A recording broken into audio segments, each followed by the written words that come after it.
When I think about the question of accountability, I go to a really interesting place.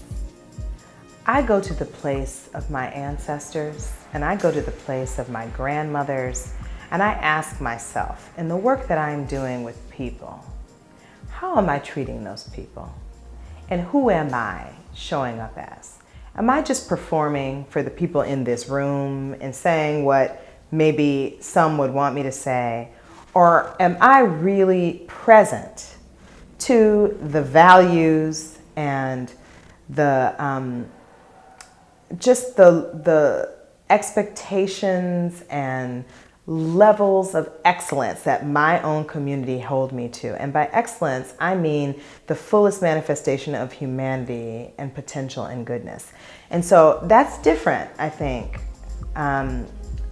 perhaps than what one might expect. Immediately, I just think of the youth that I work with. I'm accountable to Dan Terrell. I'm accountable to Darnell, Nemezio, Hunter, Adam. I'm accountable to the youth that I've been chosen to work with. My main teaching point is that your voice matters and your story matters to them. So whenever they see me out in public doing an event or speaking, I'm just reaffirming what I'm teaching.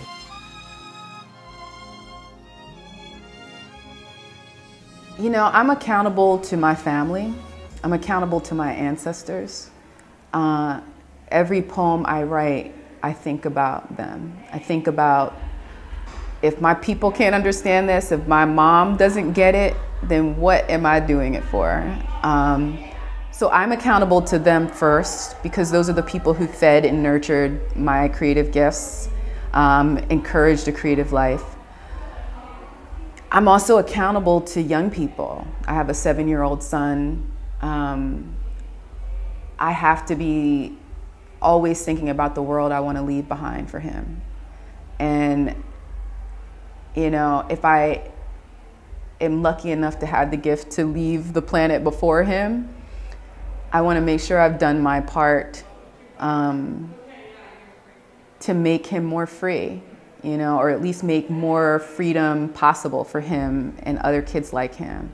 I'm accountable to young people in Germantown, all the kids in Philly who want to have a voice and don't necessarily get the public education they need to cultivate that voice. So that's why I come to these kinds of places, so I can grow, so I can evolve, so I can get stronger to do that work and hold the space for those folks. Because of my relationship with my grandparents and with my great-grandparents, I've always felt the strength of intergenerational relationships as being a real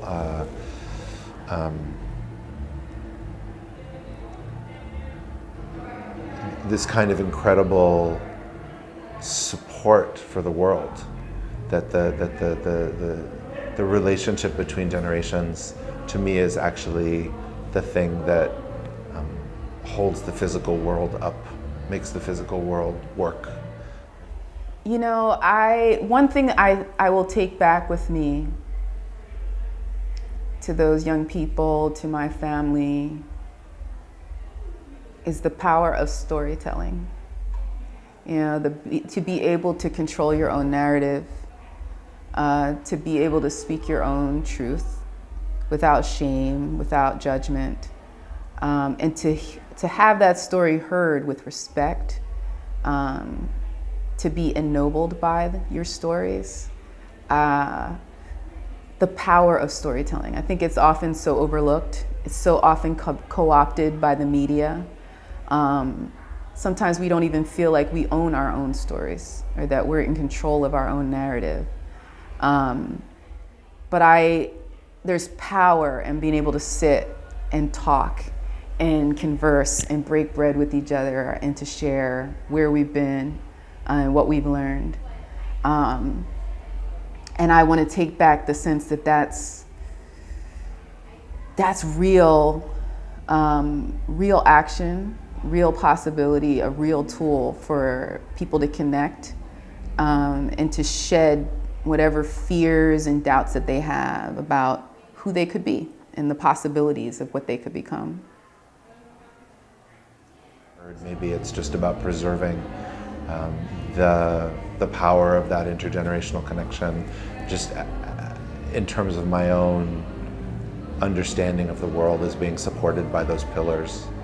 I also think that elders and youngers are two very marginalized populations that have always had a role in traditional societies, and that in contemporary days are more and more marginalized.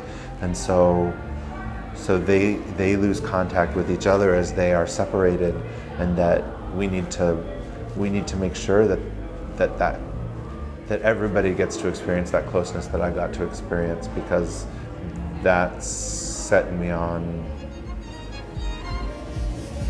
That's what's kept me healthy, was having had that relationship with elders.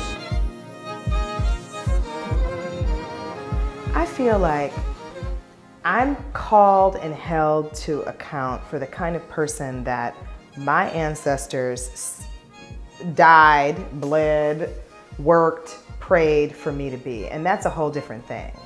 So sometimes that means sitting down with people who really, in a moment, I don't want to deal with. But I think my grandmother is saying to me, do you want those people to shut down your own humanity and who I think you can be? Do you know what I'm saying? And that's a different discourse, because that's not even about respectability.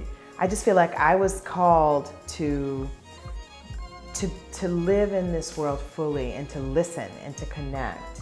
I'm accountable to that, because that's the kind of person that I feel like the people in my community, my ancestors, set me up to be. And that's different sometimes than the political purposes or even the strategic purposes in a particular kind of campaign or movement. I really was reaffirmed about the power of local government and how much of a direct impact we can have once we put ourselves in those council meetings, put ourselves in the city hall, and empower others to do the same thing. That's actually the change that I'm most excited about. I want to encourage the boys to learn more, learn who their local officials are, learn where the city hall is even at, and know that they can go to those meetings because they're open to citizens, but a lot of us don't really take advantage of it. I never really knew to take advantage of it, but after Culture Shift, I really want to take more, be more of an integral part of the local politics.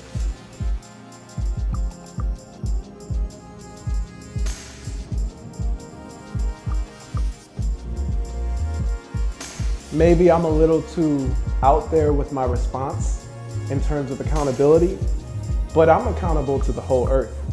All the superstructure, all the organisms. I can't count anybody out, I can't count anything out. My work specifically deals with youth because they guide the future of this planet and this place.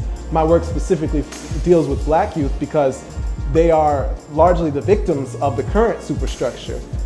My work is all-encompassing in the sense that I don't ever think in terms of excluding people or specific populations or even specific species, to be honest. But if you're saying being accountable to someone, it's definitely the people in front of me foremost. And the people who are most often in front of me look like me, maybe a few years younger. It's a whole lot of love. Something I gleaned from this conference is that there's a whole lot of love.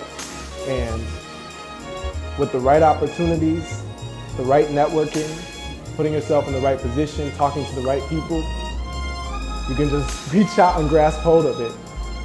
I think it's difficult because I know, based on the exclusivity of this space and the passing and the, taking the names down and crossing people out and things like that, that they wouldn't necessarily be welcomed into this space or even be capable of accessing this space. And the irony of talking about the work I do or talking about working in the environments I work in a space where I couldn't even bring that type of energy or those type of people through the door with me, it hurts sometimes. It's a contradiction or a paradox I'm always aware of. But as much as I can, I'm bringing this all back. I'm taking mental pictures, you know. The lessons that I learned and the people that I've met, it's all gonna build towards the people I'm accountable to.